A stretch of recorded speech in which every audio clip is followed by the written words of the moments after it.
네, 안녕하십니까.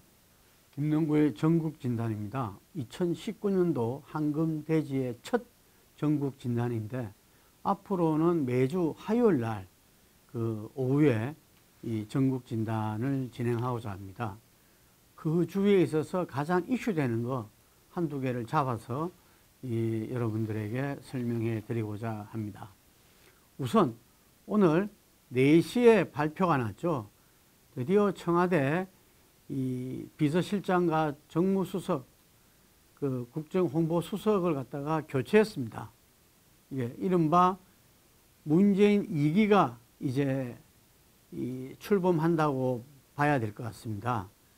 2월 초 설 전에 몇몇 중폭 정도의 개각도 예정돼 있다 하는 이야기들이 많습니다. 우선 국회의원 출신 장관들은 다음 총선이 1년 전이기 때문에 총선 불출마하지 않는 다음에는 1년 전에는 국회에 복귀하는 것이 여러 면에서 맞다고 생각하고, 그전에도 그렇게 해왔습니다. 그렇게 본다면은 아마 김부겸 안행부 장관이라든지 김정춘 농해수산부 장관이라든지 김현미 국토위 장관 등이 대상이 되지 않을까 이렇게 봅니다. 그렇기 때문에 또 처음부터 지금까지 문재인 정부 출범 이후에 지금까지 된 그런 20개월 정도의 어떤 장관까지도 합한다면은 아마 중폭 정도의 개각이 되지 않을까 예견하고 있습니다. 다시 말해서 이른바 문재인 2기가 드디어 출발한다는 이야기입니다. 아마 내일 모레 1월 10일 날 대통령께서 대국민 기자간담회를 한다고 합니다. 거기서 아마 신년사에서 미처 이야기하지 못한 구체적인 강론 부분에서도 하나하나 기자들과 소통하는 시간을 가질 겁니다. 작년처럼 이렇게 정해진 순서가 아니라 대통령이 실제 사회를 보면서 이렇게 한 명 한 명 지명을 해서, 미국식이죠. 지명을 하면서 이렇게 질의응답을 하게 되는, 그러니까 그 주제도 아마 올해는 조금 배분해서 해야 되지 않나. 왜냐하면 작년에는 너무 북핵에 집중되다 보니까 이 경제 문제에 대해서는 거의 이렇게 질문이 없었다는 그런 지적이 있었습니다. 그래서 이번에는 이 외교 안보 문제라든지 그리고 정치, 경제, 사회문화 이렇게 골고루 좀 배분하는 방식은 가미될 것 같습니다.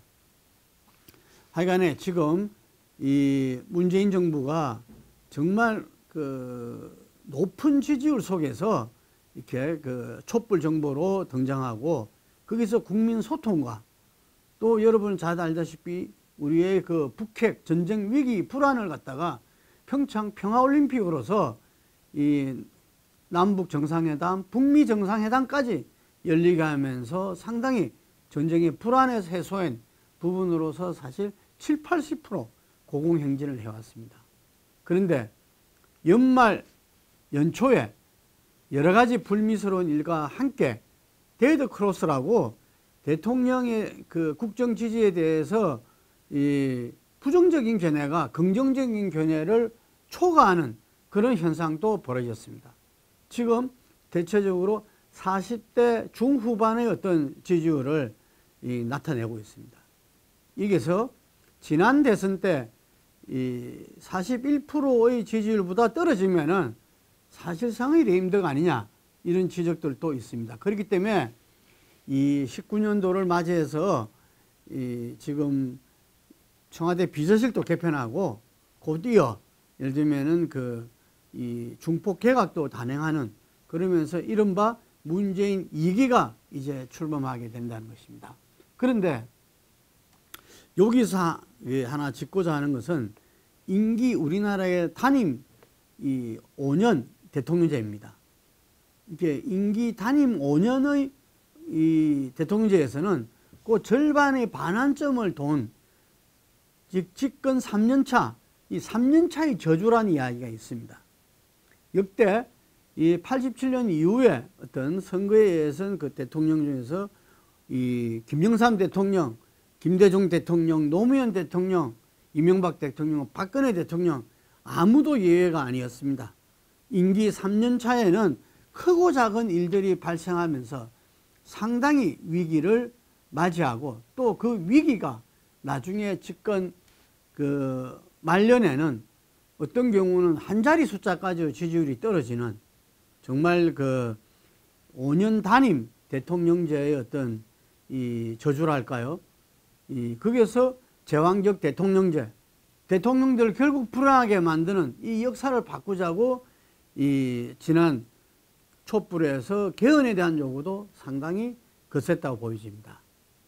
어쨌든 간에 집권 3년 차의 저주, 이 부분을 어떻게 뚫어낼 것이냐, 이제는 할 수 있다의 자신감과 기필코 성과를 내야 된다는 강박감, 이 자신감의 강박감 둘 중에서 정말 능력 있는 일하는 정부의 모습을 보여주기 위해서 이 지금 비서실도 개편하고 이 중폭 개각도 그 방향으로 가지 않나 이렇게 생각을 합니다. 그렇기 때문에 오늘 발표된 그 비서실의 개편, 노영민 비서실장, 강기정 정무수석, 윤도한 국민소통수석은 정말 그 대통령의 그 1기에 의해서 2기 집권 그 3년차를 맞이해서 정말 이 민생을 안정시키고 외교안보를 튼튼하게 하는, 그래서 정말 나라다운 나라를 만드는, 살맛나는 나라를 만드는데 모두 몰두해야 된다고 봅니다. 그런데 벌써부터 야당에서는 비판적인 논평이 나오고 있습니다. 저는 이 비판적인 논평은 나름대로 일리가 있다고 봅니다. 지금 현재 대통령한테 필요한 것은 협치입니다. 현재 문재인 정부가 성과를 내기 위해서는 국회에서 개혁 입법이 통과되지 않으면 안 됩니다. 근데 개혁 입법이 통과되려면은 현재 국회의 그 구성은 현실입니다. 그렇기 때문에 이전부터 이야기 나왔던 개혁연대, 개혁 세력의 어떤 통합을 통해서 한편으로는 주도적으로 풀어나가면서 또 한편으로는 보수 야당을 압박하고 또 타협하면서 어떤 이 국회에서 그 입법적 과제들을 해결해 내야만이 우리가 바라는 그 재벌 개혁과 그리고 권력기관의 어떤 개혁 그리고 민생경제의 회복, 이런 부분들이 다 지금 현재는 이 국회 개혁 과제들입니다. 입법을 통해서 해결돼야 됩니다. 지난번에 이 정권의 인수일 수 있는 국가기획조정위원회에서, 기획위원회에서 했던 100대 과제 중에서 70, 80%가 전부 다 국회 입법 과제들입니다. 그래서 집권 3년차의 성부는 저는 바로 국회에서 난다, 이렇게 보고 있습니다. 그 국회에서 성부를 위해서는 정말 개혁 세력이, 이 촛불 정부의 어떤 이 개혁 세력들이 하나로 전부 다 연대해내고 그 힘으로써 보수 정당과도 타협을 이끌어내서 그런 부분들을 갖다가 이 개혁 입법 과제를 통과시켜야만이 촛불에서 요구했던 나라다운 나라를 만들어갈 수 있지 않을까 생각합니다. 이 부분에서 한 가지 더 말씀드리자면은 지금 현재 선거구제 개편이 정개특위에서 그 1월 달에 안을 만들어서 2월 달에 통과한다고 지난 연말에 그 5당 원내대표들이 합의한 바 있습니다. 그런데 지금 이 부분에서 국회의원 정수 확대에서는 이 자유한국당이 완강하게 반대하고 있고, 이 부분에서 또 이 제1당인 여당인 민주당이 적극적이지 않습니다. 저는 그래서 이 선거구제 개편, 민심대로의 그 비례대표제로 가기 위해서는 연동형 비례대표가 필수적이라 보고, 이 연동형 비례대표제는 그 어떤 정치 개혁보다도 정말 이 민주주의를 갖다가 가장 잘 실천해 나갈 수 있는, 우리나라 현실에서 지역주의도 극복해낼 수 있는 제도가 아닌가 싶습니다.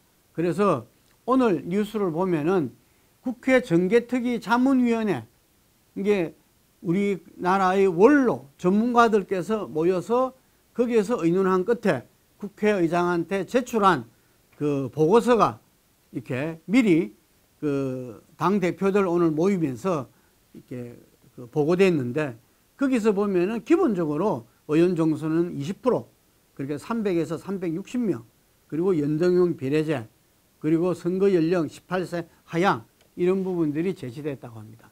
저는 이것이야말로 우리 정치 개혁에서 가장 중요한 포인트다. 그래서 누차 말씀드리지만 이 선거구제의 어떤 개편에는 대통령이 나서야 한다.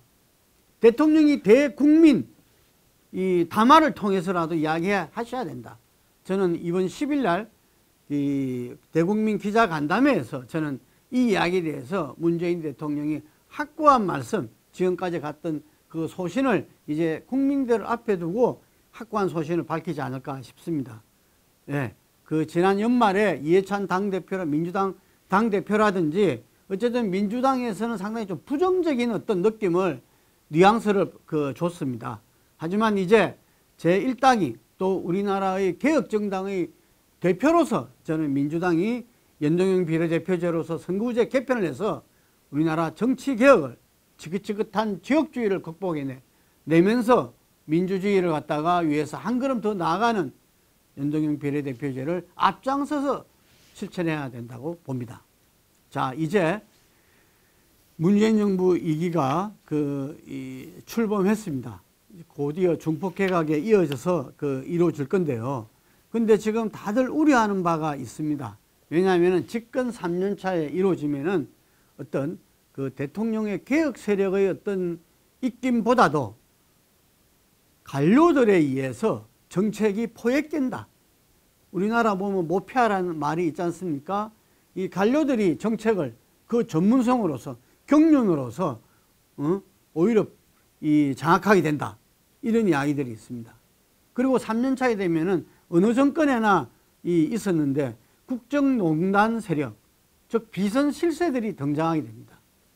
대통령이 여러 사람들한테 자문을 구하는 가운데서 이것이 집중 또 단선으로 정리되지면서 비선 실세가 되는 겁니다. 세 번째는 부패가, 공직자 부패가, 정치권의 부패가 이루어진다는 겁니다. 저는 이 세 가지를 갖다가 문재인 정부 2기에서는 촛불 정부인 만큼 관료들에 휘둘리지 않고 관료들과 함께 이 나라다운 나라를 개혁 세력이, 주도 세력이 꾸려나가기를 바라면서 국정농단 세력, 비선 실세란 것은 더더욱 있어서는 안 되는 거죠. 바로 직전에 이 박근혜 정부한테서 온 국민이 정말 치떨리도록 겪은 거 아니겠습니까? 그리고 부패는 문재인 정부하고 전혀 어울리지 않는, 어느 누구가 그렇게 이야기했죠. 민간인 사찰이라든지 이런 부분들은 이 문재인 정부 DNA가 아니다. 하지만 저는 그것도 어떻게 보면 오만한 이야기라고 할 수 있습니다.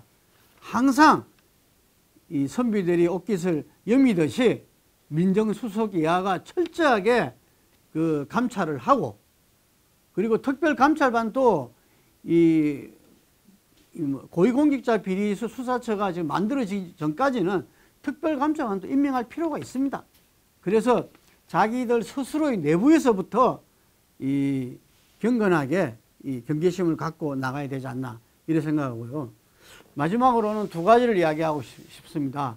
국회 내에서 협치를 갖다 이뤄내야 된다. 조금 전에 말씀드린 대로 여야정 상설 협의체, 그리고 5당 원내대표, 5당 당대표 회의 등을 통해서 대통령과 여당이 앞장서서 제정치 세력과 함께 여러 가지 개혁과제를 풀어나가는, 입법과제를 완수시켜 나가는 역할을 해야 될 것이고, 두 번째는 이 국가적인 사회적인 대타협을 이뤄내야 된다.